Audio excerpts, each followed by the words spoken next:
A gust of wind howls through the deserted highway as frost shards dance across the windshield. Ethan Cole's beat-up sedan sputters and coughs to a halt, dead as the winter dawn. He steps out, boots crunching on ice breath fogging in the air. Just ahead, a gleaming sports car lies stranded, its taillights flickering. Heart-pounding, Ethan wrestles the hood open, revealing a tangle of wires and a frozen ignition. He pulls out his worn wrench and, with hands red from cold and determination, reconnects the loose leads. Sparks leap. The engine roars to life, breaking the morning silence like thunder. In that charged moment, Ethan has no idea that the woman behind the wheel isn't just any driver. She's Victoria Lane billionaire heiress, and this simple rescue will set off a cascade of events poised to reshape his and his daughter's future forever. If you've ever believed in the power of one good deed, drop a comment below, hit subscribe, and ring the bell to follow Ethan's journey. Ethan Cole's small-town garage breathes oil and cold metal. The space heater wheezes between bursts of snow through the single-pane window as morning light creeps in. He rubs his hands together, trying to coax warmth back into stiff fingers. Across the workbench, 7-year-old Lily, bundled in an oversized flannel shirt, carefully lines up greasy wrenches, her tongue peeking out in concentration. "Nice and neat," Ethan murmurs, his voice thick from sleep. "Just like we practiced." Lily beams her cheeks rosy and places the last 14mm socket between two 13s. Ethan cracks a grin. "See, you've got the touch." By 6:30 a.m., the smell of sizzling bacon and fresh maple syrup drifts in from the small kitchenette. Ethan flips a pancake, its edges crisping against the skillet. Every moment here in this cluttered, oil-stained space is a balancing act between necessity and longing. The faded calendar on the wall shows the 15th rent day. The supply order for next week still sits overdue, but each pancake, each wrench turned is a promise to Lily. "We'll make it, kiddo." He sets a plate before her. Lily picks up a fork and digs in. "Can we fix real cars today?" she asks, mouth half full. Ethan chuckles. "Yep. Mr. Rogers is bringing in that Oldsmobile. I'll teach you how to replace a belt." Lily's eyes light at the thought of grease and gears. Their routine is familiar: drop off Lily at school. By 7:45, hustle through 3 or 4 jobs before lunch. Maybe squeeze in a quick oil change between errands. Business is slow, but the bills won't wait. A faded flyer tacked near the coffee maker advertises Ethan's affordable auto repair. It's been there since he took over this rundown shop after his wife passed. Back then he dreamed of grandeur, state-of-the-art lifts, a waiting room with magazines and a TV. Now he's just grateful to keep the doors open. At 7:15, he slides into the driver's seat of the sedan. "Seatbelt on," he asks. Lily clicks it into place. "Ready," she says, tucking her scarf. They pull onto Main Street, the frost glinting in early sun. On the corner, Mrs. Alvarez waves from her bakery's window. She left donuts for them yesterday when she heard about their stalled heater. It's moments like these small acts of kindness that anchor Ethan's faith in people. After depositing Lily at school with a hug and a promise to pick her up for lunch if he can, Ethan heads back to the shop. The bell over the door jingles as he steps inside, greeted by the familiar grind of machinery and the damp chill clinging to walls. He rubs his hands together again and flips on the overhead light. His first customer rolls in, Mr. Rogers hunched behind the wheel of a rust-speckled Oldsmobile engine, sputtering. Ethan flips the hood open and plunges into diagnostics while Mr. Rogers hovers with hopeful eyes. "You think it's the water pump?" he asks. Ethan examines the puddle of coolant on the floor, nods. "Looks like it. I'll swap it out. Tighten the belt, and you'll be back on the road." Relief floods the older man's face. As Ethan works, he pauses to wipe sweat and grime from his brow. The heater is still on the fritz, but this job and the next 4 lined up means enough to cover rent and groceries. He thinks of Lily piano lessons are coming due next month. He can't let her dreams stall. Between customers, he checks his phone. No missed calls, no messages from Victoria Lane. He hasn't heard from the woman whose car he saved 3 mornings ago.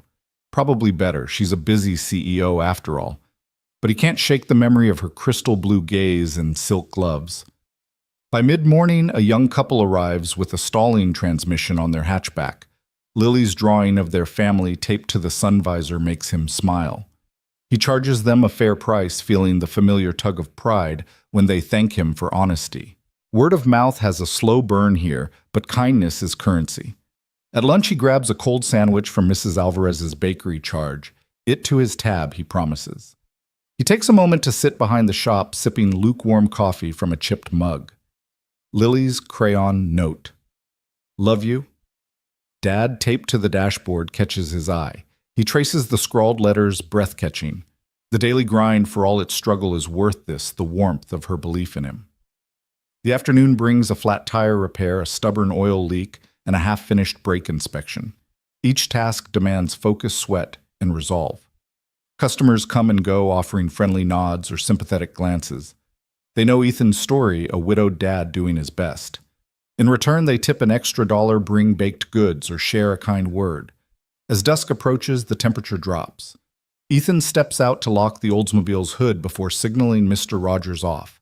The sky darkens. Snowflakes begin to drift, catching in ether.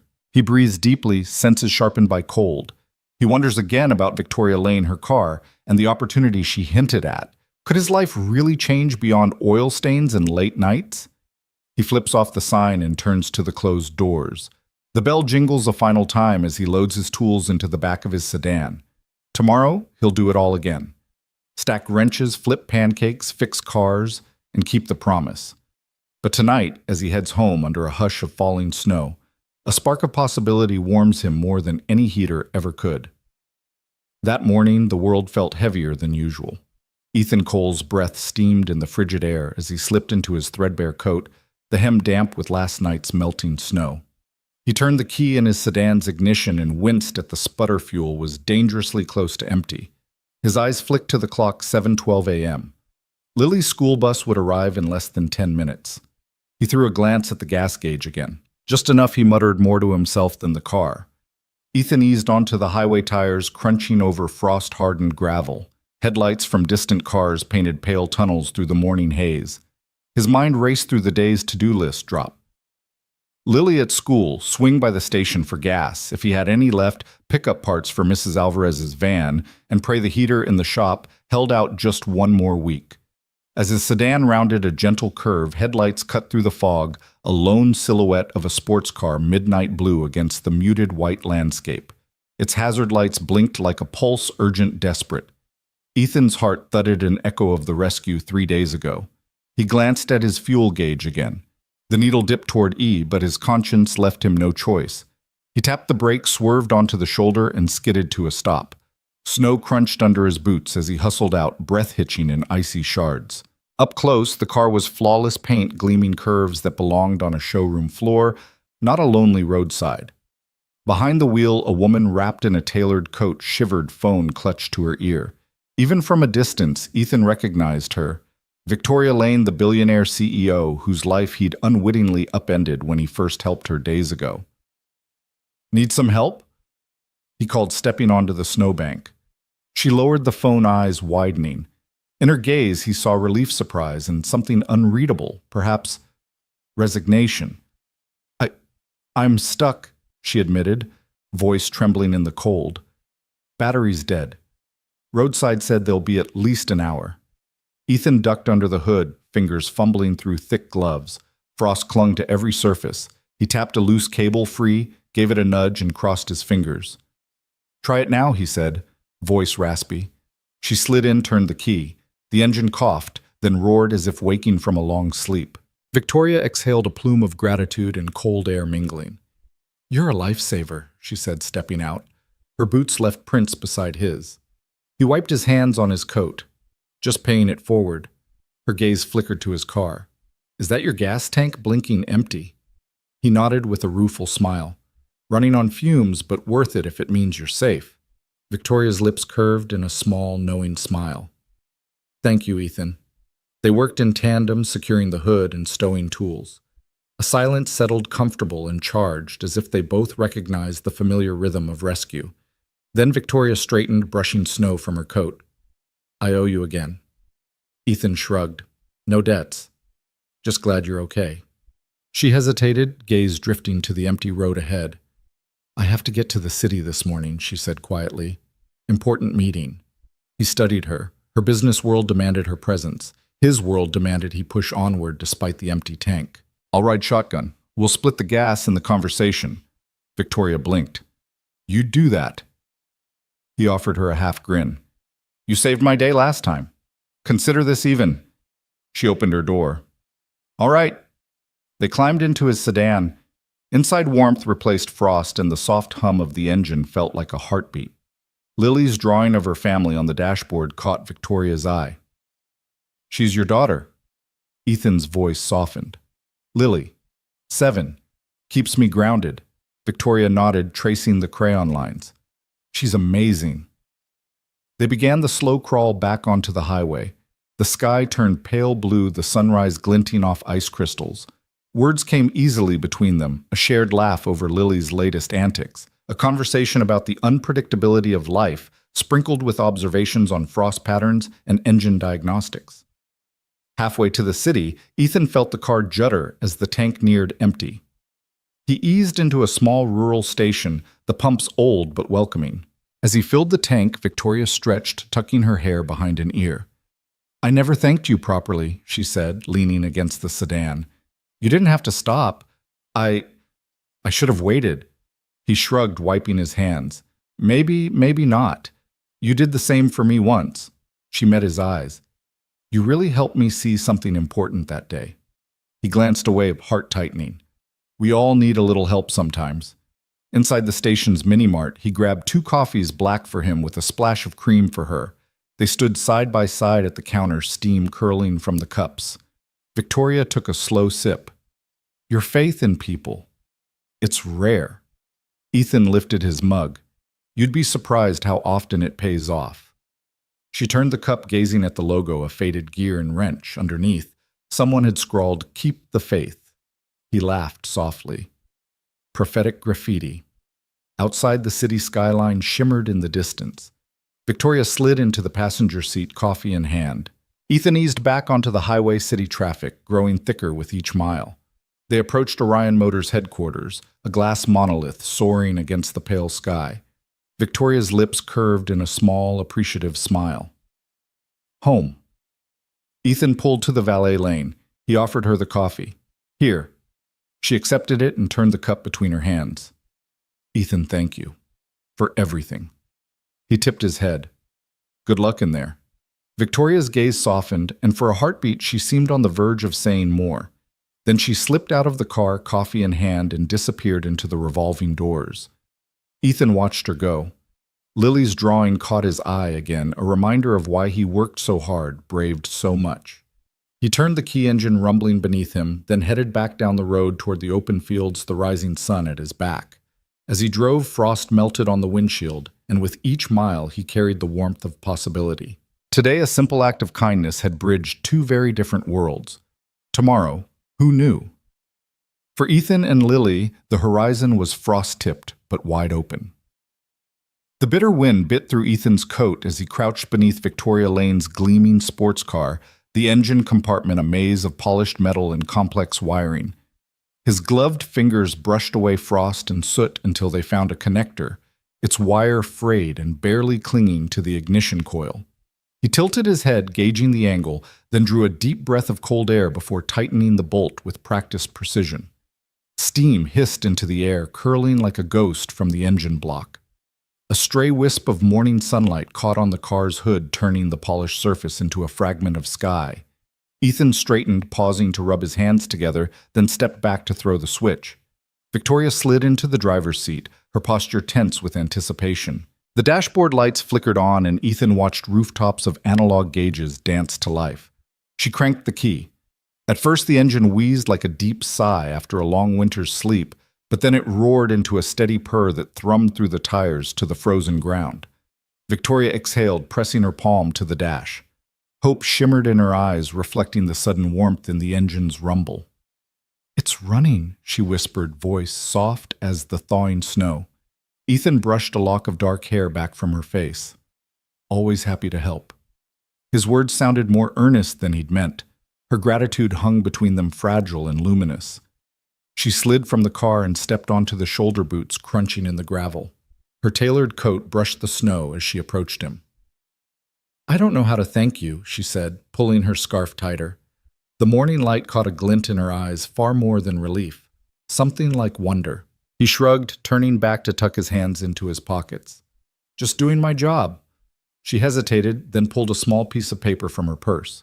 Still, she insisted, pressing it into his palm. If you ever need anything at all, call me. Ethan looked down at her elegant handwriting, a phone number clean and confident on the white square. He felt a tug in his chest as he slipped it into his coat pocket.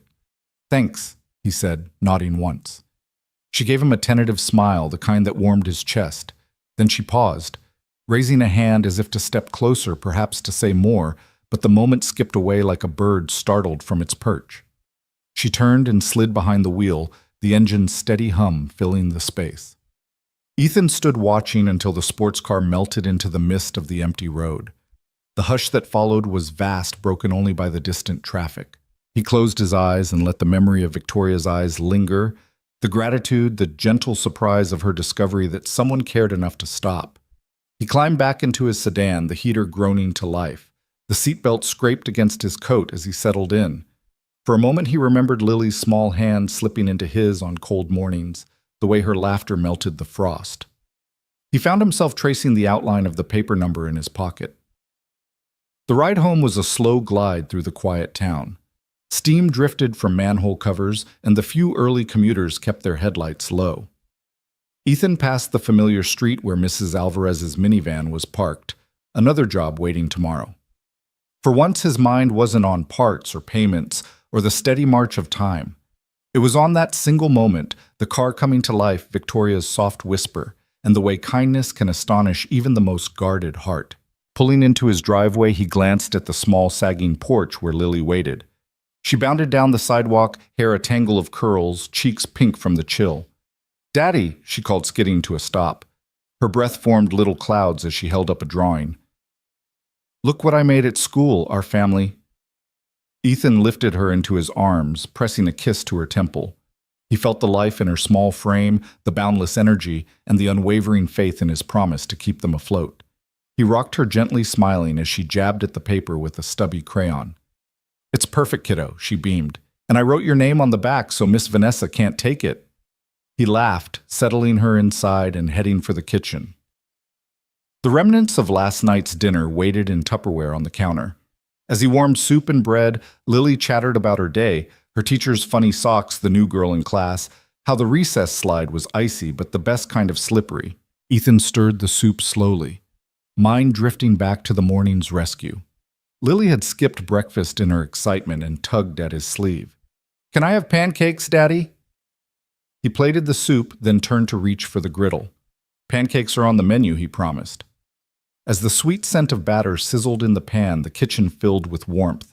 Lily's small chair scraped as she climbed up, eyes following the steam rising from the pancake stack.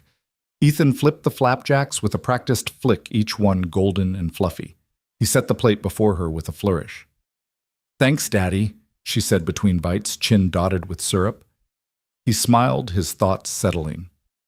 Somehow, in the course of one long morning, the world had grown both larger and smaller. Larger because a billionaire CEO had crossed his path and entrusted him with her gratitude.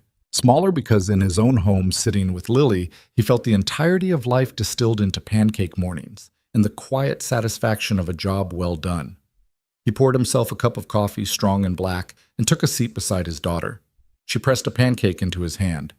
"Here, Daddy, this one's extra buttery." He bit into the pancake and tasted both salt and sweetness, hope and home. He glanced down at Lily's wide eyes, then tucked a stray curl behind her ear. Outside the world was still frosted in ice, but inside the small kitchen, warmth reigned. Ethan lifted his mug in a quiet toast to the morning's kindness, to the unexpected connections that shift destinies, and to the small, steadfast promise he made to Lily every dawn that no matter how cold the day, they would be all right. And in that simple moment between pancake bites and the hum of morning light, Ethan Cole knew that life's richest moments often arrive when you least expect them, and that a single act of kindness can ripple far beyond the icy shoulder of a lonely road. A week had slipped by like snow melting under a reluctant sun, and Ethan's world settled back into its familiar rhythm of wrenches, oil stains, and Lily's endless curiosity. Yet beneath that routine lay a quiet anticipation, an itch at the edge of his thoughts, that whispered Victoria Lane might reappear. He was elbow-deep in the engine of Mrs. Alvarez's minivan when the bell above the garage door jingled unexpectedly.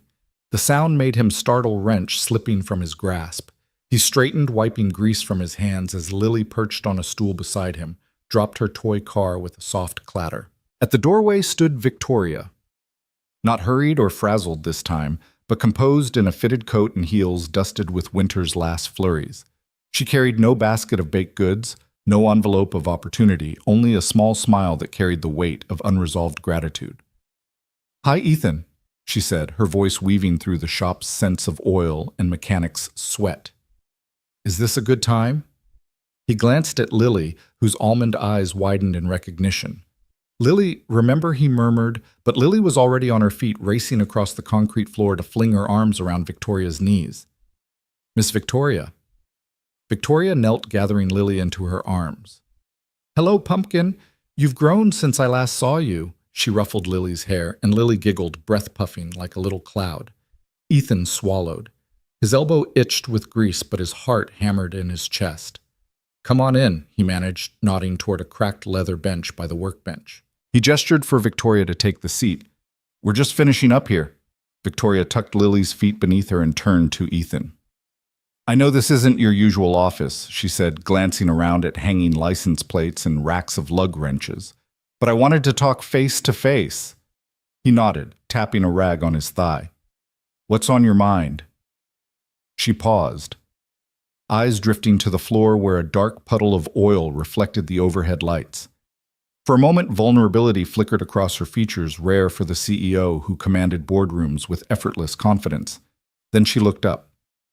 "I've been thinking about that morning, about how you stepped in without hesitation." Ethan shrugged, ducking his head. "Anybody would have helped." Her lips curved in a sad smile. "Not anyone." She reached into her coat pocket and pulled out a plain white envelope. "I hope you don't mind." She pressed it into his hand.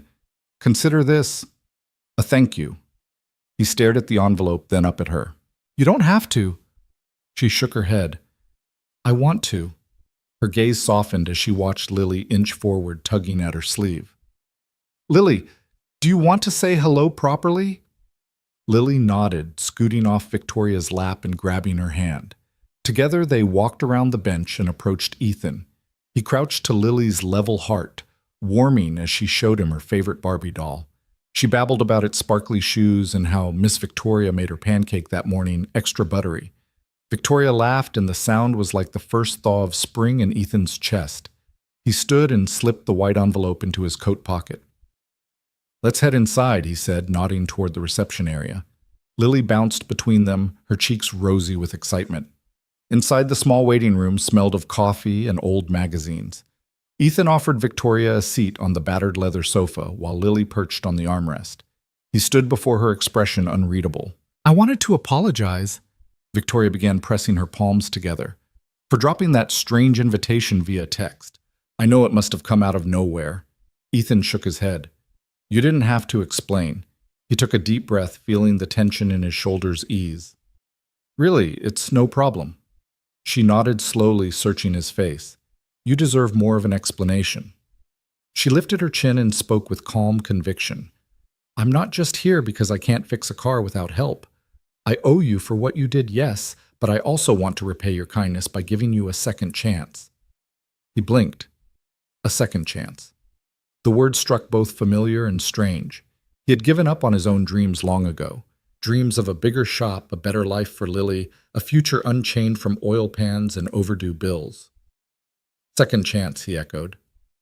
Victoria reached into her purse again, this time pulling out a slim folder stamped with the Orion Motors logo.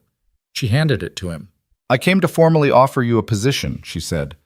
"Not the managerial role, though we still believe you'd excel there, but something more tailored.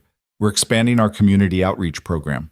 We want someone with hands-on experience, someone who understands real people's needs. I want you to head that initiative." Ethan's breath caught in his throat. He flipped the folder open to reveal documents outlining a role that bridged corporate resources with grassroots automotive education workshops for underprivileged youth, free safety checks in rural areas, mentorship programs. He closed the folder. I don't know what to say. Victoria smiled softly. Say you'll consider it. She leaned forward, eyes earnest. You have knowledge and empathy this world needs. I want to give you the resources to make a bigger impact both for your family and for the people you've been serving all along. Lily clambered off the armrest, planting her small feet on the floor. She looked up at Ethan with question in her bright eyes. He knelt, placing a hand on her shoulder. Do you think your dad should do something new, kiddo? Lily's face scrunched in thought, then lit up. Yes. She threw her arms around his neck. You'll help so many kids, Daddy, like you helped me. Ethan swallowed emotions roiling like engine oil left to settle. He looked at Victoria, at Lily's trusting face, then felt the promise of possibility unfurl within him. His entire life had been spent repairing others' vehicles, patching up the broken parts to keep them moving. Now someone offered to repair his dreams, to stitch back the frayed edges of hope. He straightened, clearing his throat. I'd like that. His words felt fragile but real. Thank you. Victoria's smile blossomed. She reached across to shake his hand, then touched his arm. Welcome aboard, she said, and in that moment the dusty waiting room full of empty chairs seemed to transform into a launch pad for new beginnings. Ethan watched as Victoria rose to leave Lily, waving furiously with a glee that lit the dreary space. For the first time in years, Ethan felt the horizon shift. It no longer felt like a distant frozen expanse. Instead, it promised fresh starts, second chances, and uncharted roads begging to be traveled together. As the door closed behind them, he exhaled a breath he hadn't realized he'd been holding. Lily leaned against his side and he wrapped an arm around her. Ready to learn something new tomorrow? He asked, voice low with wonder. She nodded, eyes shining. Can I come? He ruffled her hair. You'll be my top apprentice. In the quiet that followed, Ethan Cole felt his world expand, not because of bolts or engines, but because someone had seen his worth and handed him a second chance to run beyond the boundaries he'd drawn for himself. And with that gift, he vowed to build a future for Lily richer than any engine he had ever fixed. That night, after the last taillights disappeared into the frosted darkness, Ethan Cole stood in his kitchen, the lingering hum of possibility still thrumming through his veins. He'd spent the evening tucking Lily into bed, inhaling the steely comfort of her small shoulders rising and falling in sleep, and replaying Victoria Lane's words. I want to give you a second chance, like a melody he couldn't shake. He washed the day's grease from his hands, the warm water sliding over calloused knuckles that had known little but hard work. As he dried off, his phone buzzed sharply against the counter, jolting him upright. The screen glowed with an unfamiliar number. He frowned. No missed calls. He flipped the phone over and back again, curiosity warring with caution. Hello? He answered, voice rough from sleep. Mr. Cole. A crisp professional female voice answered. This is Claire Bennett from Orion Motors. I'm calling on behalf of Ms. Lane. She's recommended you for a managerial interview. She mentioned your name to our hiring coordinator today. Managerial interview. The words felt too big, too sudden. Ethan's heart jerked. He wrapped a dish towel around his fingers, knuckles whitening. Ma'am, I think you have the wrong number, he stammered. I'm just a small-town mechanic. I fix starter motors and leaky radiators. I'm not sure why a CEO would recommend me. Claire's tone was patient, encouraging. No mistake, Mr. Cole. Ms. Lane was quite clear. She admires the work you do and believes you'd be an excellent fit for our community outreach division. We have an opening for someone with your hands-on experience. Would you be available to come in for an interview this Wednesday at 10? Ethan closed his eyes, leaning against the counter as the kitchen lights cast him in a soft glow. He pictured Lily at breakfast tomorrow, chilly breath steaming over a bowl of cereal. He pictured all the times he'd scraped together enough money for hot chocolate after school, only to settle for juice pouches. He thought of the leaky roof over Lily's head, the rusted heater he'd promised to replace as soon as I can. His pride, that stubborn lump in his throat, snarled at the idea of walking into a gleaming glass tower. What would he wear? His scuffed boots, his two faded flannel shirts. He could barely fill the gas tank on payday. But then he saw Lily's face, hopeful beyond her years, and knew he would swallow every ounce of doubt. Wednesday at 10, he said, voice firmer. Yes. Thank you. Claire's relief came through the line in a gentle exhale. Excellent. I'll email you the details. We look forward to meeting you. He hung up, staring at the black rectangle as though it might burst into flames. The words Community Outreach Division blinked in his mind. Suddenly, the garage felt too small, the oil stains on the floor like chains he was meant to break. He loaded a mug with coffee strong enough to rattle his insides and settled at the kitchen table. The night was silent except for the ritual drip of the faucet and the low hum of the refrigerator. He opened his laptop, hands trembling slightly, and found an email from Orion Motors. He clicked it open. Dear Mr. Cole, thank you for your willingness to explore this opportunity. Please arrive at our headquarters, 1034 Innovation Drive this Wednesday at 10:00 a.m. Please bring a resume and any references. Dress code is business casual. We look forward to discussing how your expertise can support our new community initiatives. He blinked. Business casual.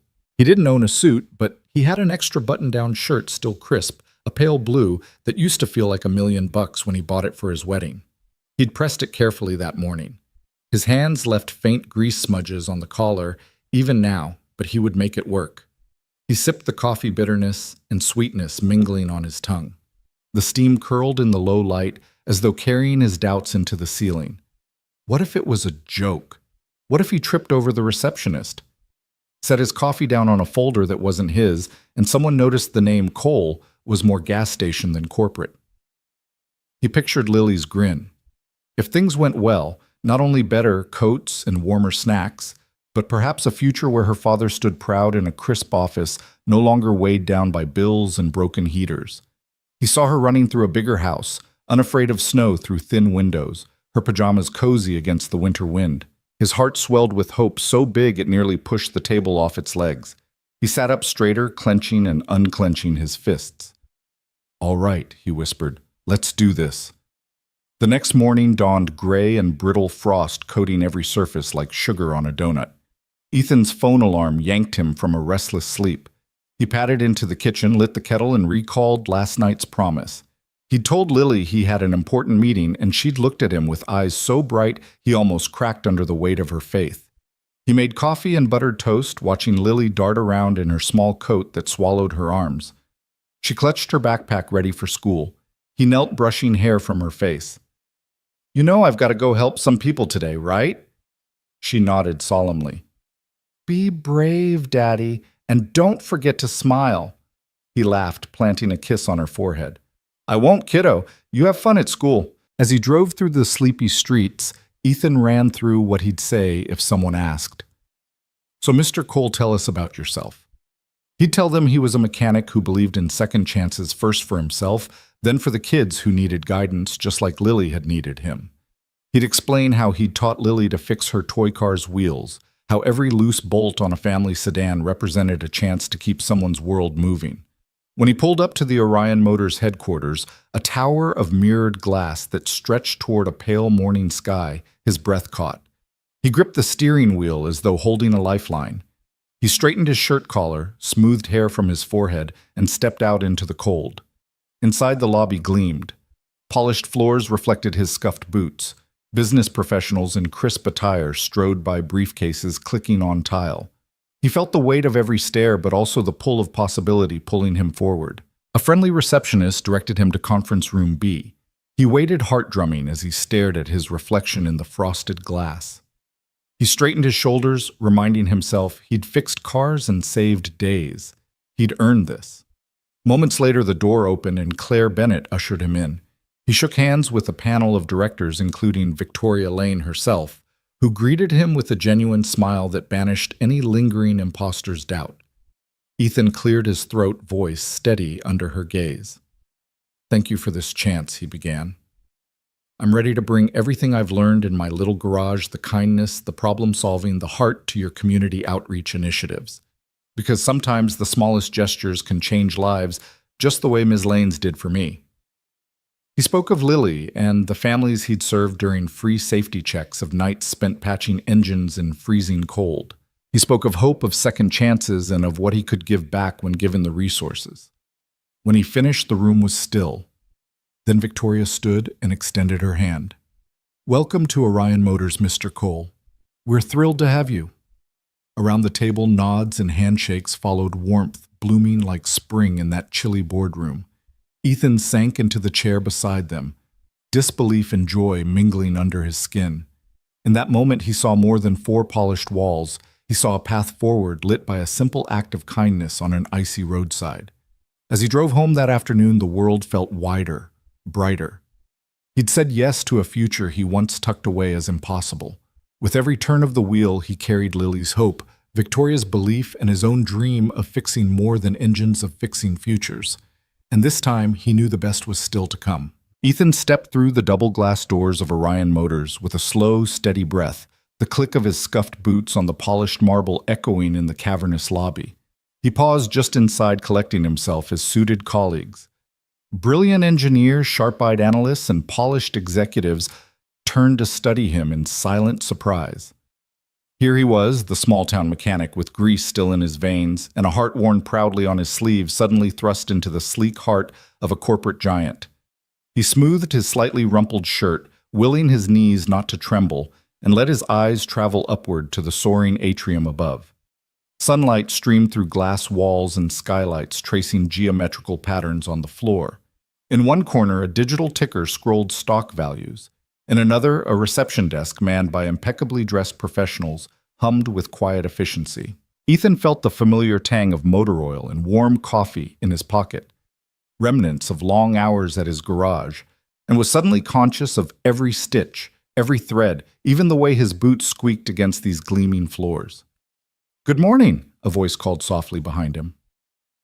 Ethan turned to see Victoria Lane approaching her presence, as effortless and commanding as it had been on that icy shoulder weeks before. Her tailored blazer and understated jewelry spoke of confidence.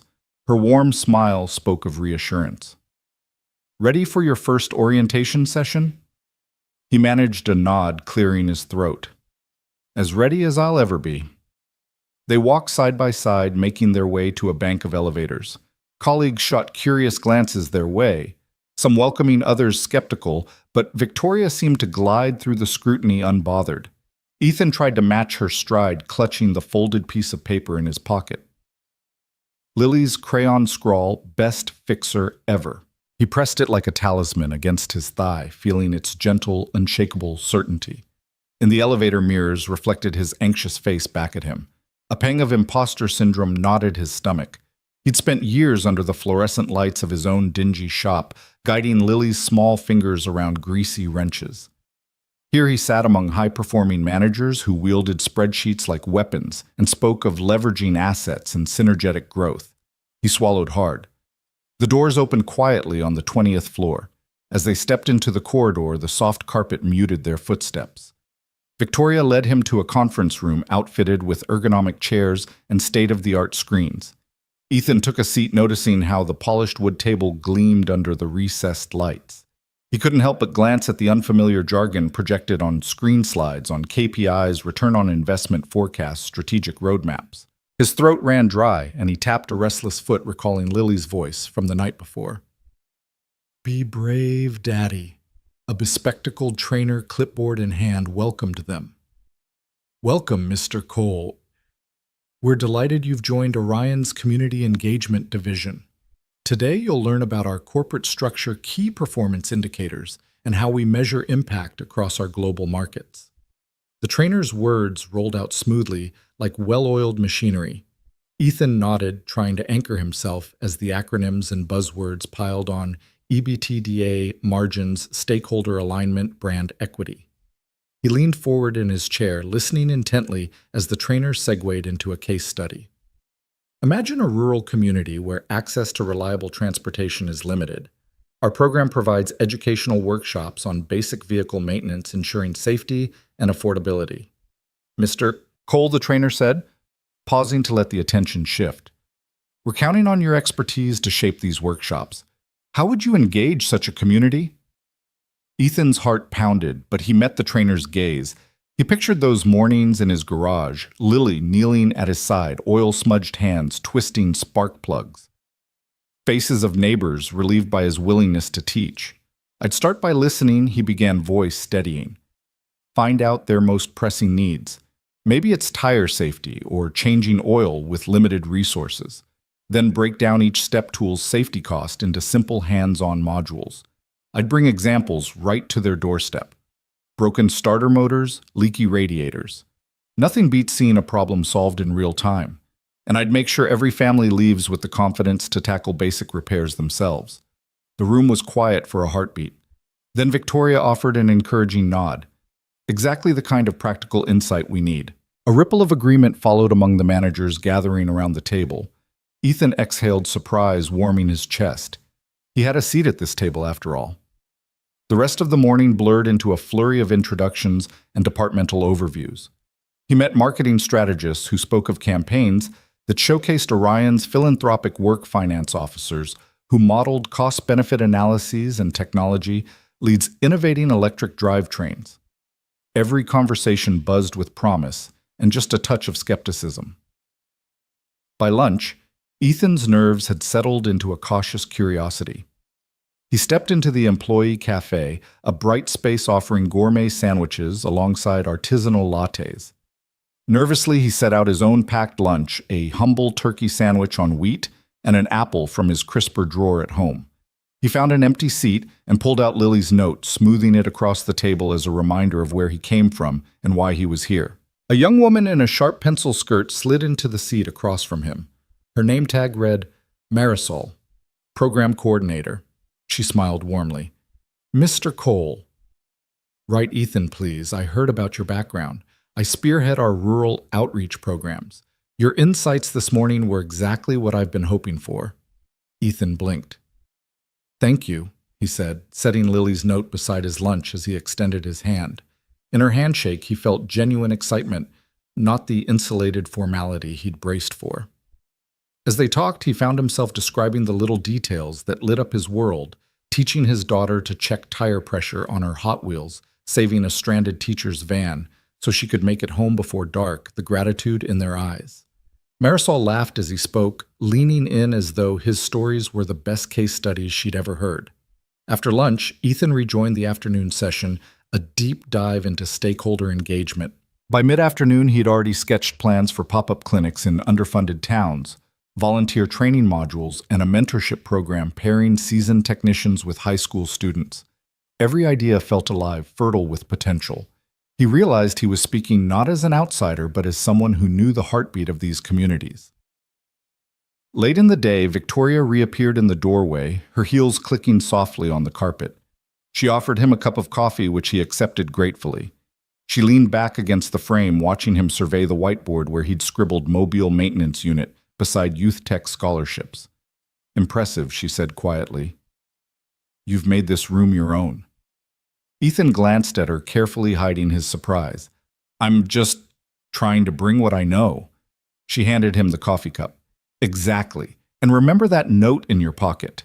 She nodded toward his folded papers. He reached in, fingers brushing the crayon scrawl.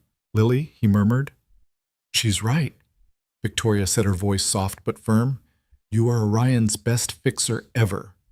They shared a smile, that unspoken understanding passing between them. A small-town mechanic was bringing something no MBA could teach. His knowledge of wrenches and warm hearts was precisely the kind of synergy this company needed. As the sun cast long shadows through the glass facade, Ethan packed away his notepad, gathering the day's insights into a neat stack. The corporate buzzwords no longer felt like a foreign language. He'd already translated them into concrete plans that would get dirty and human hands moving. On his way out, a group of colleagues stopped to thank him, some for his practical suggestions, others for a fresh perspective that bridged the gap between boardroom strategy and real-world grit. Ethan scuffed boots. Once the source of his self-doubt felt steady, purposeful. Victoria walked him back to the lobby where the sky had shifted from bright morning blue to the soft hues of evening. You did well today, she said. Tomorrow we'll start aligning your ideas with our budget forecasts and volunteer network. But tonight, take pride in what you've accomplished. Ethan nodded, the weight of the day settling into his bones as a quiet triumph. He stepped back into the cool night air, the skyscraper's lights shimmering behind him like fireworks for a handiwork well done. Driving home, he held Lily's note against the steering wheel. The marble floors and corporate cadence of Orion Motors were steps on a path he never imagined walking, but every echo of those squeaking boots now felt like a heartbeat, proof that glass and gears could coexist in harmony and that kindness once sown could transform even the loftiest halls of power. Ethan stepped into the conference room the next morning, coffee cup in hand, already tasting the anticipation and tension in the air. His mind still hummed with conversations from the day before, Marisol's bright ideas, the nods of encouragement from mid-level managers, Victoria's steady confidence. But as he settled into the familiar circle of swivel chairs, he caught sight of Tom across the glossy table. Tom's tailored suit and crisp shirt looked as press-ready as it did yesterday, but today there was something sharper in his eyes, a barely concealed sneer. "Good morning, Mr. Cole," Tom said, voice dripping something more like challenge than courtesy. "Ready to swap wrenches for KPIs again?" Ethan took a measured breath, lowering his coffee to the table. He tightened his fingers around the handle until his knuckles whitened, but he reminded himself of Lily's hug last night, how she'd wrapped small arms around his neck, her eyes bright as she whispered, "You can do it, Dad." That promise echoed in his chest now. He wasn't here to prove Tom right or wrong. He was here for her. "Good morning, Tom," Ethan replied evenly. "Happy to share any metrics you need." Tom's lips curled. "I was hoping we could discuss your proposal for the mobile maintenance unit." He tapped a glossy presentation folder in front of Ethan. "But first, let's address qualifications. You know, most people here went to engineering school or have 10 years of corporate experience. Well, he let the sentence trail off, hovering in the stale air. Some of the higher-ups glanced Tom's way, eyebrows lifting like rainfall collecting on a roof. Ethan felt the heat rise in his cheeks, but forced himself to stay calm. "I know my background isn't typical," he said, voice-controlled, "but I believe hands-on experience brings perspective." Tom smiled as if Ethan had just confessed to carving figurines out of cheese. "Perspective is great, but can it scale? Scale is what matters when you're deploying programs across 30 states." Ethan leaned forward, elbows on the table. He pictured every teacher whose bus he'd fixed at dawn, every neighbor who'd learned to change an oil filter with his patient guidance, and most of all, Lily's eager face at her school science fair. "Scaling isn't just a percentage, it's people," he said. "If you build trust in one town, those techniques can be replicated. You don't need a lesson plan written by committee, you need someone on site who understands the soil, the climate, and the tools. That's my expertise, and it can scale if you empower the right folks locally." The room sat silent. Tom's smug expression faltered as others exchanged glances. A soft cough from the back indicated interest rather than derision. Victoria, seated at the head of the table, offered Ethan a warm glance. "Well put," she said. "If I may add, we have pilot data from last quarter showing a 40% reduction in emergency roadside calls in towns where Ethan's model was informally tested. The numbers back his approach." Tom's lips thinned. He looked away, shifting in his chair. "Interesting data point," he muttered, then cleared his throat. "But formalizing it is another story." "Well," Ethan countered, "let's talk formalization. We train local volunteers as community ambassadors. They attend a 2-day workshop led by seasoned mechanics, supported by online modules for ongoing reference. We equip them with toolkits funded by community grants. In my experience, that's enough to keep 3 out of 5 breakdowns from needing tow trucks." He let that hang there, letting the logic settle. A few nods around the table told Ethan that he'd won at least a hearing. He sank back, chest easing, as Tom's stern gaze flickered with reluctant respect. The rest of the morning moved forward in a swirl of budget models and implementation timelines. Ethan contributing at every turn, his suggestions weaving easily into the corporate lexicon: ROI, per community coach volunteer retention rates, impact on insurance premiums. As lunchtime approached, the conversation had shifted from skepticism to cautious collaboration. Ethan ducked out for a quick break to catch his breath. The elevator ride down felt endless until he finally pressed the button and the doors slid closed. He gazed at his reflection, hair slightly ruffled, eyes bright with the promise of progress. He allowed himself a brief smile before remembering tomorrow Lily would be waiting for him at her school gates, lunchbox in hand, eager to hear every detail. At home that evening, the scent of tomato sauce and garlic greeted him before he even opened the front door. Lily's laughter drifted down the hallway as she and her mother cleared the table. Ethan paused, breathing in the warmth of family life after a day of boardroom battles. Daddy Lily dropped her puzzle pieces and ran into his arms. He scooped her up, feeling her small heart beating against his chest. She buried her cheek in his shirt. "Tell me you kicked corporate butt today." Ethan laughed, setting her down gently. She toddled ahead into the kitchen, pulling up a chair beside her mom. "I did my best," he said, wrapping an arm around his wife's shoulders as she turned to greet him with a tired smile of her own. Over meatballs and spaghetti, Lily peppered him with questions. "Did they like your idea? Did you show them how to change a tire? Did you make them promise to eat pancakes on Saturday?" Ethan answered, each with a flourish, using simple language but weaving in the complexity of big decisions, grant approvals, volunteer onboarding, and metrics. Lily's eyes grew big as he described towns once stranded and now running buses on time and teachers smiling. His wife reached across the table, squeezing his hand. "You did good," she said, her tone gentle but certain. "I can see it in Lily's face." Lily beamed, then suddenly patted Ethan on the cheek. "You can do it, Dad," she said, and Ethan felt his vaccine of doubt slip away, inoculated by her unwavering faith. Later, after Lily was tucked into bed and the house's soft hum lulled into quiet, Ethan sat at his small desk in the corner of his home office. He unfolded Lily's crayon note again, "Best fixer ever," and placed it beside his notebook. Even here among balance sheets and program outlines it belonged. He jotted down new ideas, virtual check-ins for community volunteers, partnerships with local schools for vocational workshops, a fellowship for mechanics who wanted to join Orion temporarily before returning home. Tom's sneer that morning felt distant now, like static on a radio dial that you tune out once the signal clears. In its place was the trust of colleagues who'd given him room to speak, the gratitude of board members who recognized value and lived experience, and above all, Lily's faith, which remained his true north. As he closed the notebook and turned off the desk lamp, Ethan whispered into the dark, "For you, kiddo." Outside, the stars blinked in the clear night sky, and a sense of possibility wrapped around him like a well-worn glove. Under scrutiny he had stood, and under scrutiny he had prevailed not by becoming someone he wasn't, but by staying exactly who he was, a dad with grease on his hands and hope in his heart, building second chances one community at a time. Ethan stepped off the elevator into the hushed tension of Orion's main testing lab, where the hum of diagnostic machines felt more like the slow ticking of a bomb. 2 days remained before the high-stakes launch of their new vehicle line, a projected multi-million-dollar debut.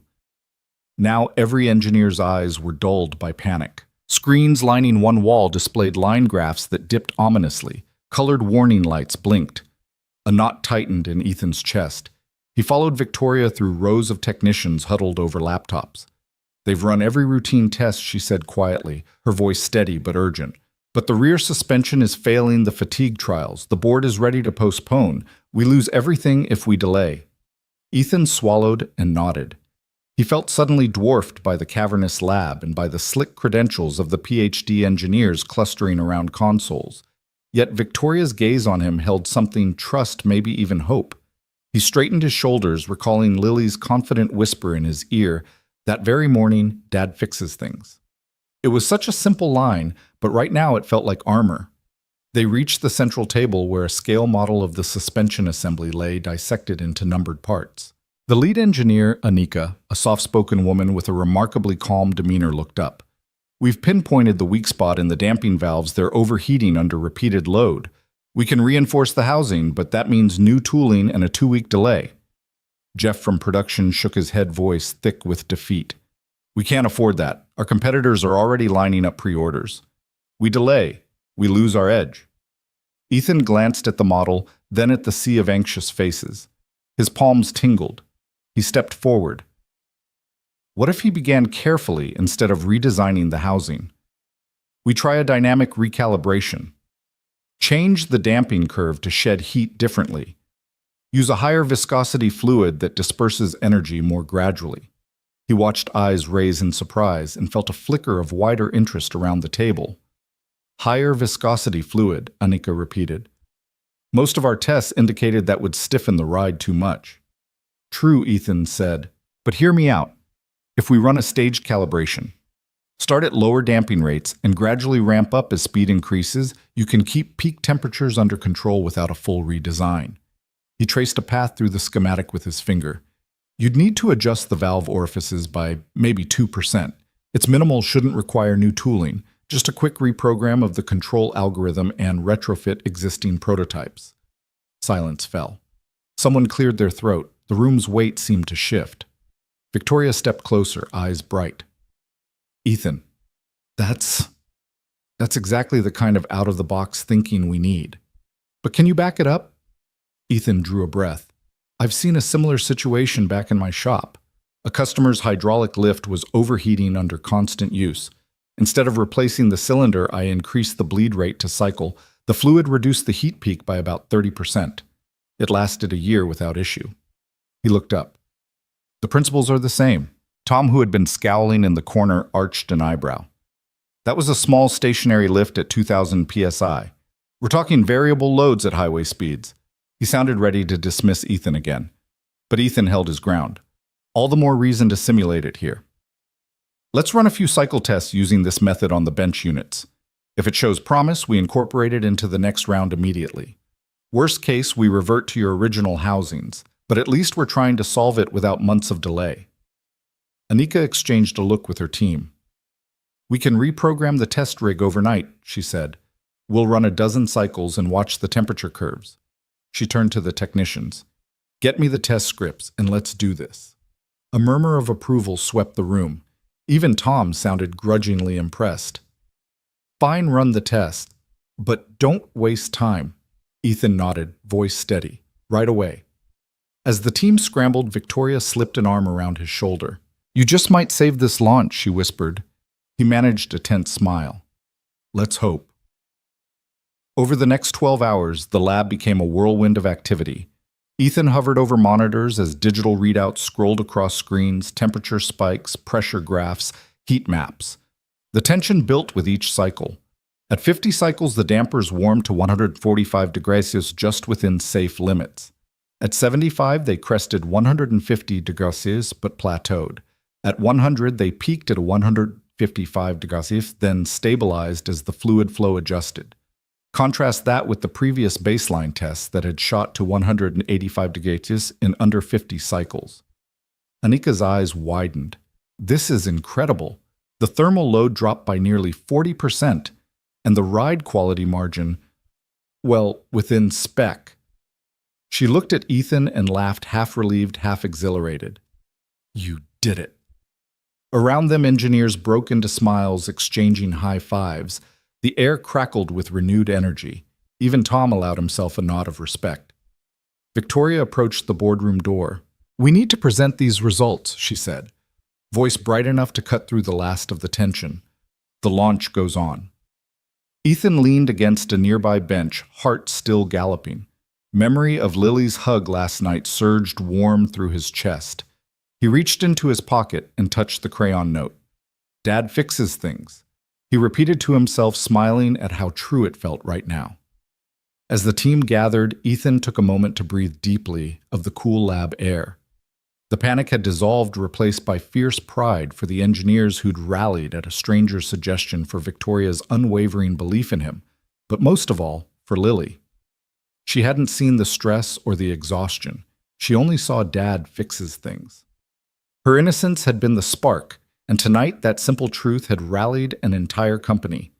Ethan watched his coworkers file into the boardroom, data in hand, ready to show the board that innovation sometimes comes from the most unlikely places. He waited outside, chest full, hands still faintly trembling with adrenaline. When Victoria emerged minutes later, her eyes shone. Board's unanimous, she said, sliding an arm through his. Launch is back on. He exhaled, steadied by her triumph. They walked together past flickering lab lights and humming machines, forging a new kind of respect between small-town grit and corporate ambition. Ethan paused beneath a towering window overlooking Orion's campus lights, twinkling like hope against the dark sky. He raised his hand as if to touch the stars. We did it, he whispered. Victoria squeezed his arm. You did it. And back at home somewhere out there, a little girl would wake tomorrow knowing that her dad really could fix anything, even $1 million crisis under impossible time pressure. The boardroom hummed with tension as Tom leaned back in his chair, arms crossed, skepticism etched into every line of his sharply tailored suit. He tapped a manicured fingernail on the polished mahogany table, his expression all but daring Ethan to fail. So he drawled, voice slick with condescension. You want us to trust this makeshift fix on a multi-million-dollar launch? Seriously. Cole murmurs rippled around the room. Engineers exchanged uncertain glances. Even Victoria's usual air of unflappable confidence couldn't mask the faint crease at the corner of her eyes. She rose slowly, smoothing the lapels of her blazer. Gentlemen, she began, voice crisp and authoritative. We don't have weeks to spare. We have one shot at this. The room fell into a sudden hush. Ethan's method isn't conventional, but neither is our deadline. We either recalibrate these dampers tonight, or we delay the launch, losing millions and our market edge. Tom's lip curled. It's still a gamble. Victoria held his gaze. She's a calculated gamble and backed by data. We run the tests. If it fails, we'll revisit Plan B. But right now, we owe it to the company to give this every chance. That final commanding note from Victoria snapped the board to attention. Orders flew at practical speed: clear the lab, assemble the rigs, alert the bench technicians, and gather every spare set of laptops. Within minutes, Orion's high-tech testing center metamorphosed into a war room fueled by espresso and purpose. Blueprints littered work tables like confetti. Wire-bound notebooks lay open pen scribbles, mapping out valve orifice adjustments. Cables snaked under desks, linking control modules to hydraulic jigs. Everyone moved with precise urgency, double-checking measurements that only hours ago had seemed impossible to trust. Ethan found himself at the epicenter, flanked by Annika and a half-dozen engineers. A kettle steamed in the corner, ready to feed the perpetual coffee demand. All right, he said, voice calm but carrying the weight of decisive authority. First, we swap in the higher viscosity fluid. Then we adjust the digital controller's ramp function. Remember, delay activation by 50 milliseconds to allow initial absorption of shock. We'll start each cycle at low amplitude, then step up incrementally. His tone threaded technical detail with easy confidence, exactly the leadership the room needed. Anika nodded, fingers flying over her keyboard. Lines of code scrolled down a monitor as she tweaked control parameters. Across the room, a technician loosened the filler cap on a suspension tank, draining the old oil into a drum. Another poured in the new fluid, its thicker consistency gleaming like molten brass. Fluid swap complete, the technician called. Ethan dipped a slender probe into the reservoir and gave a satisfied nod. Good. Now activate test rig 1. A lone engineer hit a green button on the main console. The hydraulic actuators rumbled into life. A camera zoomed in on the damper assembly beneath the platform. Data streams burst to life across multiple screens: temperature, pressure, damping coefficient, cycle count. The first cycle clicked by tension, compression. Tension, compression, steady as a metronome. The display registered a peak temperature of 130 degrees, so well below the previous 185 degrees of baseline. Ethan's brow furrowed as the rig cycled on. He leaned forward, hand resting lightly on a desk. Okay, ramp to stage 2, double the stroke amplitude. The engineer complied. The rig jolted, mimicking rougher terrain. Screens flickered with new numbers. Heat crept upward, 142 to go up. Still within safe range. Ethan glanced at a small digital display recording ride quality metrics. Ride comfort delta is at 0.05 Gs, excellent. No detectable harshness. Tom folded his arms and watched silent. A hush of respect rippled through the room, but Ethan knew better than to relax. Stage 3, he called. Full amplitude, simulate highway speeds. The lab's overhead lights reflected off polished floors as the rig went to work. Hydraulic pistons hissed. The damper glowed under mechanical stress. Every cycle chipped away at doubt. At cycle 50, the peak temperature topped out at 153 degrees Celsius. Then stabilized, no runaway heat buildup. Everyone held their breath as the data scrolled. Anika punched the air. "We're holding!" she exclaimed, voice loud enough to break the stillness. No spikes beyond spec. Around the room, technicians cheered. The board members exchanged excited glances. Even Tom cracked a half smile, eyes glittering with reluctant approval. Ethan allowed himself a small, steady smile, but he kept watching another 40 cycles to go. At cycle 90, with dawn's pale light just beginning to peek through the lab's high windows, a hush fell. Data graphs glowed in sweeping arcs, pressure stayed smooth, thermal readings plateaued. The system began its final cool-down without a hitch. At cycle 100, the rig automatically shut down. Silence answered. Then Victoria let out a breath and the room erupted into applause.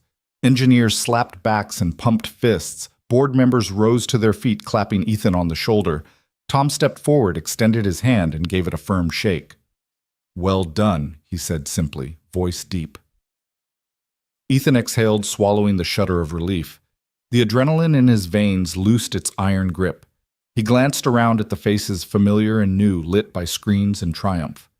Here were the people who had started the night locked in panic, now beaming with hard-won confidence. It was a moment he would carry for a lifetime. Victoria approached him, eyes bright. She placed a hand on his shoulder. "You've proven that expertise isn't measured by a degree or a title. It's measured by grit and insight." Her voice trembled with pride. "Thank you. You just saved this launch." Ethan shook his head, cheeks warming. "I didn't do it alone." He gestured at the cheering crowds and blinking consoles. "This was all of us working together." She smiled and squeezed his shoulder. "Let's go tell the board, then we'll celebrate." Minutes later, they reconvened in the boardroom. Margaret, the stern-faced board member who had once demanded an explanation, rose to her feet and cleared her throat. "I'll admit I doubted you, Mr. Cole," she began, voice projecting calm authority. "Tonight you proved that unconventional thinking can be a company's greatest asset. On behalf of the board, I commend you and Ms. Lane for the courage to take this risk." Ethan nodded, feeling a grin spread across his face. The room filled with applause once again. He spotted Tom tucked at the back, nodding in respect. The weight of the world had lifted. In its place lay something fluttering like a flag of triumph, the knowledge that he belonged here, that his hands-on wisdom mattered on this grand stage. Later, in a quieter hallway, Victoria and Ethan exchanged words away from the applause. The hum of activity echoed in the distance. She turned to him, smile soft and genuine. "You know," she said, "I've overseen hundreds of launches, but tonight was one of the most exhilarating. People forget how powerful a single insight can be." Ethan rubbed his neck, thinking of Lily, curled in bed hours ago, oblivious to the drama unfolding. "It's all for her," he said quietly. "I want her to see that her dad can stand tall no matter how fancy the arena." Victoria reached out, resting a hand on his arm. "You've given her and all of us something invaluable tonight." He let himself lean into that praise heart, thrumming with warmth. The risk had paid off beyond any engineered expectation. The reward wasn't only in saved millions or undelayed launches, it was in the belief reignited in every person who had dared to see more than a grease-stained mechanic. It was in forging trust between small-town grit and corporate ambition. As Ethan walked out into the morning light with Victoria by his side, every breath felt charged with possibility. The frost that had greeted Lily and him days earlier now melted in the promise of a new dawn, one where genuine expertise and courage could transcend any title, any obstacle. And somewhere back home, a little girl would wake up knowing her dad had saved the day, proving that even one man's steady hands could steer a company through the storm. The early morning light streamed through the tall windows of Orion Motors' boardroom, painting the polished mahogany table in warm gold. Ethan Cole sat at one end, his presentation slides glowing softly on the screen behind him. Across the table, the usual mixture of stern directors, engineers, and department heads watched him with rapt attention. At the front, Victoria Lane stood beside him, her poised confidence a steadying presence. Ethan took a moment to glance at the first slide, a crisp chart depicting the suspension test results, each data point falling perfectly within margins. He inhaled, feeling his heart settle into a measured rhythm. This was the moment he had worked toward 2 days of sleepless nights, constant recalibrations, and quiet determination. Now all he needed to do was let the numbers speak. He cleared his throat. "Good morning," he began, voice calm but firm. "Thank you all for coming on such short notice. Yesterday evening, we ran a full 100-cycle stress test on the damper assembly using the new calibration protocol. I'm pleased to report that not only did we stay well within design specifications, but we also saw a 12% improvement in thermal stability over the original configuration. He clicked the remote. The next slide showed side-by-side thermal graphs, the old line creeping into dangerous red zones by cycle 60, and the new tuning maintaining a steady blue-green gradient all the way through. A hum of approval rose from the engineers in the back. Ethan continued weaving each result into a narrative that underscored the practicality of hands-on expertise matched with corporate resources. He spoke of fluid viscosity adjustments, timing offsets, and the real-world parallels he had drawn from his garage days, how every make and model he'd repaired demanded its own bespoke approach. As he spoke, he noticed Marjorie Cartwright, the board's stern-faced director, lean forward, studying the data with keen interest. When Ethan hit the final slide, a simple conclusion launch on schedule, he let the silence hang for just a heartbeat. Then slowly applause rippled around the room. It started as a polite smattering and grew into a confident, broad acknowledgement of his achievement. Relief washed over him in a gentle wave, loosening the tension in his shoulders. Marjorie cleared her throat, drawing the room's attention back to the front. She rose from her seat, carrying a crisp folder in one hand. Her expression softened for the first time since Ethan's arrival. Mr. Cole, she began, voice carrying both authority and genuine warmth. This board has seen countless presentations, countless projections. Rarely do we encounter a solution so elegantly simple, yet so rigorously tested. You have not only vindicated your approach, you've demonstrated the value of practical insight in an environment often dominated by theory. Well done. Her words, concise and weighty, landed like the final piece in a complex puzzle. Tom Fairchild, the polished engineer who had so vocally doubted Ethan's unconventional methods, rose next. His usually smug smile was tempered by respect. He offered Ethan a firm handshake. "Ethan," he said, voice steady, "I'll admit I was skeptical, but I've seen the numbers. Your approach worked and saved us from a costly delay. I look forward to learning more from you." The room erupted into applause again, this time warmer, more genuine. Ethan felt his cheeks heat with pride. He caught Victoria's eye and gave her a grateful nod. She returned a bright, encouraging smile, her eyes shining with pride that mirrored his own. As the applause subsided, Victoria stepped forward. "Ladies and gentlemen," she said, voice clear today, "we celebrate not just the recovery of our launch timeline, but the spirit of collaboration that defines Orion Motors. It's a reminder that innovation can come from any corner of our company. Let's carry this momentum forward." She gestured to Ethan, who closed his presentation with a simple, "Thank you, everyone. Let's get back to making the best vehicles on the market." The formalities concluded, the boardroom buzzed with renewed energy. Conversations sparked about next steps, production schedules, and market projections. Ethan gathered his notes, feeling the hum of conversation around him rather than anxiety. Hands patted him on the back. Colleagues sought him out for a quick word of congratulations or a friendly handshake. He made his way toward the door, every step lighter than the last. Outside the room, in the corridor's gentle glow, Victoria caught up to him. "How are you feeling?" she asked, voice warm and half laughing. "Honestly," Ethan replied, exhaling, "I feel like I can breathe again." She slipped her arm through his. "You did it," she said. "Your leap of faith paid off." He slid his hand into his jacket pocket and pulled out a small, crumpled scrap of paper. "I couldn't have done it without this," he said, smoothing the note with gentle care. It was Lily's handiwork in crooked purple crayon. It read, "I love you. Dad," accompanied by a clumsy heart and stick figure family. Her bedtime ritual, Ethan explained, voice catching. "She tacked this to the fridge so I'd find it before bed."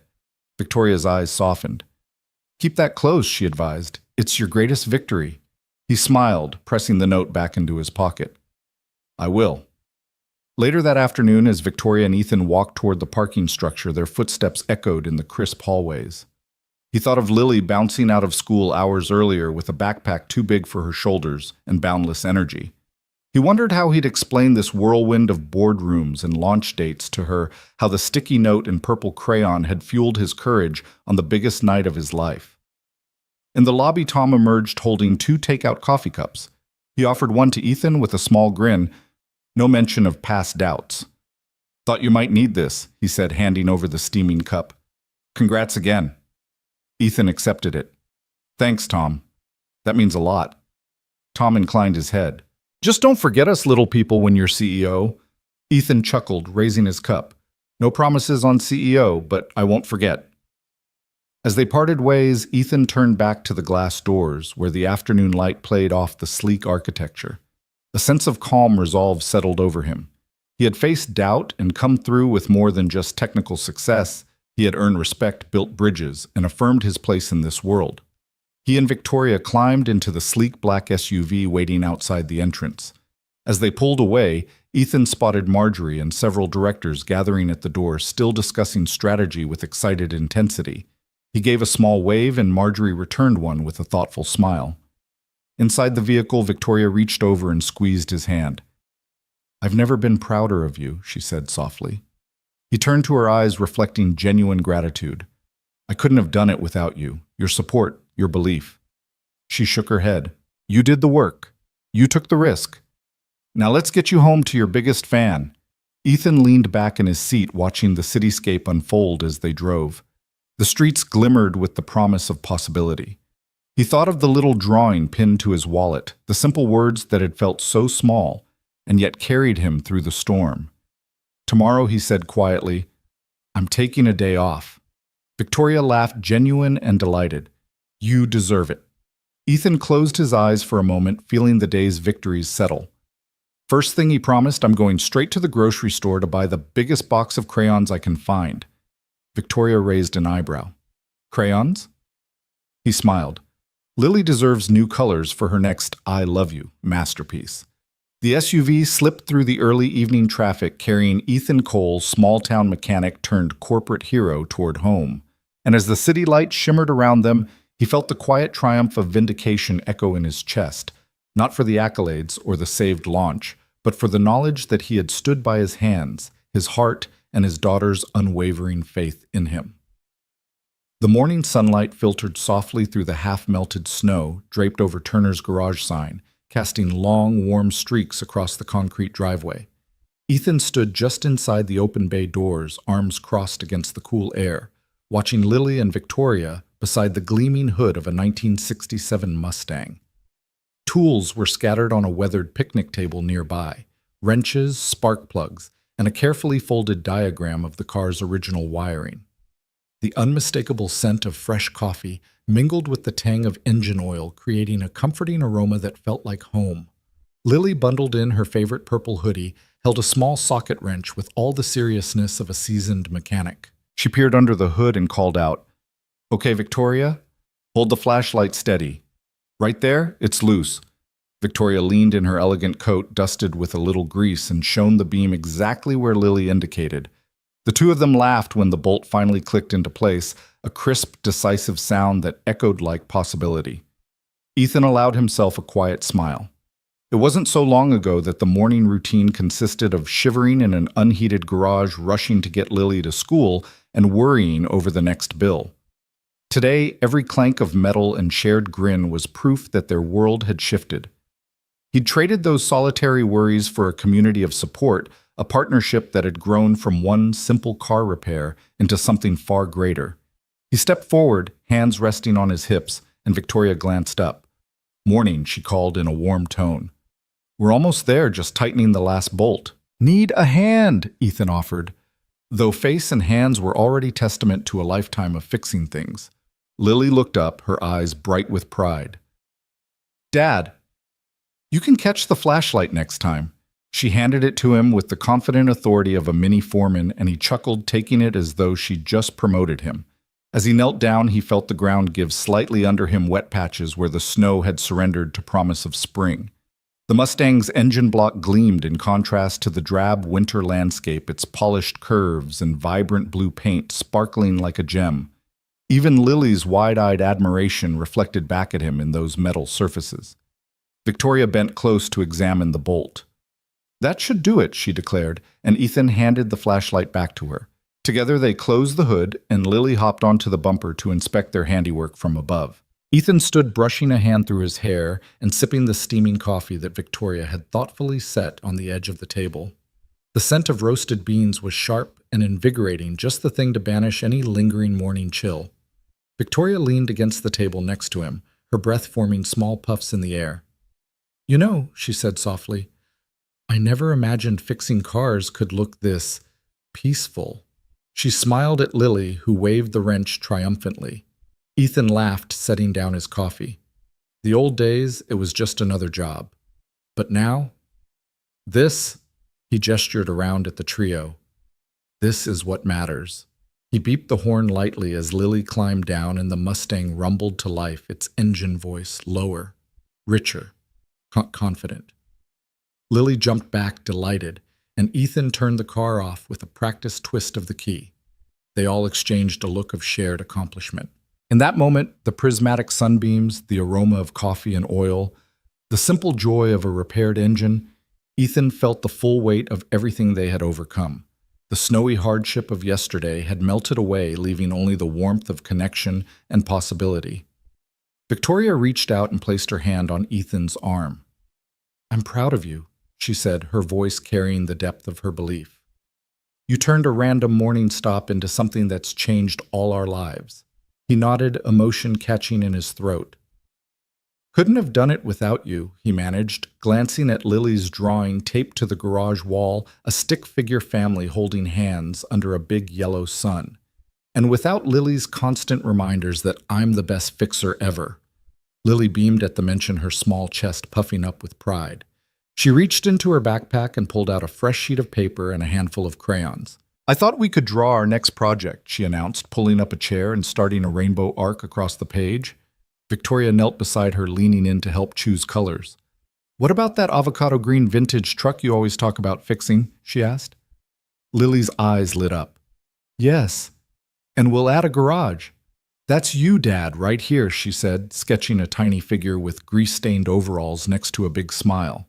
Ethan took the pencil and joined in, adding a little red heart above their drawn family.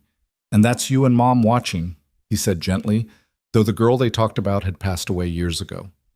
But in Lily's world, her mother lived on in every imagined scene, every hope dragging them forward. Victoria settled back on the table's edge, watching the two of them. "I've always believed in second chances," she said. "But this seeing you two work together, this is the best one I could ask for." He sipped his coffee again, warmth spreading from the cup through his chest. Above them, the sky had turned clear, the pale blue promising days ahead. The snow around the driveway had receded further, leaving only patches that glistened under the garage lights in early sun. Ethan drew a tiny Old Glory flag flapping atop their little garage on the paper. "You remember when I thought big dreams were out of my reach, that I was just a grease monkey in a cold shop? Now I realize big dreams start small." He handed the drawing back to Lily. "Thanks for helping me see that." Lily fluttered her eyelashes like a seasoned artist receiving praise. "Any time, Dad. You do the fixing, I do the drawing." She held up the crayon next to her sketch, proud as could be. Victoria laughed, a bright, clear sound that mingled perfectly with the rumble of the city awakening outside. "One day," she said, standing and stretching, "we'll hang these drawings up where everyone can see." Ethan rose as well, wiping his hands on a rag he had tucked into the back pocket of his jeans. The garage, once dark and silently lonely in the depth of winter, now felt like a sanctuary of laughter and color. The walls seemed to glow with newfound life. He placed a hand on Lily's shoulder, giving it a gentle squeeze. "All right, team," he said. "Let's get this beauty started. We've got a date with destiny." Lily hopped down and grabbed her bright green safety goggles, ready for action, while Victoria retrieved another steaming cup of coffee from the workbench. Ethan traded his initial half-drunk cup for a fresh one, then climbed sotto voce onto the engine bay to retighten a few final fittings, just to be sure. As they settled back into their respective tasks, the soft click of tools against metal, the clink of coffee mugs, and the scratch of crayons against paper wove together into a morning symphony. The world outside was awakening distant car engines, starting birds chirping and thawing trees. Neighbors stepping onto porches to greet the day. But here in the heart of a once struggling garage turned home, their own kind of dawn was unfolding, a personal spring after winter's trial. Ethan remembered the first time he'd met Victoria on that frosted roadside, her coat sleek against the bleak backdrop. his simple act of kindness posing no promise. Yet that single moment had blossomed into trust, shared dreams, and a life filled with possibility. He glanced at Victoria's profile. Her eyes lit with satisfaction as she watched Lily draw and felt a surge of gratitude. Then he looked at Lily.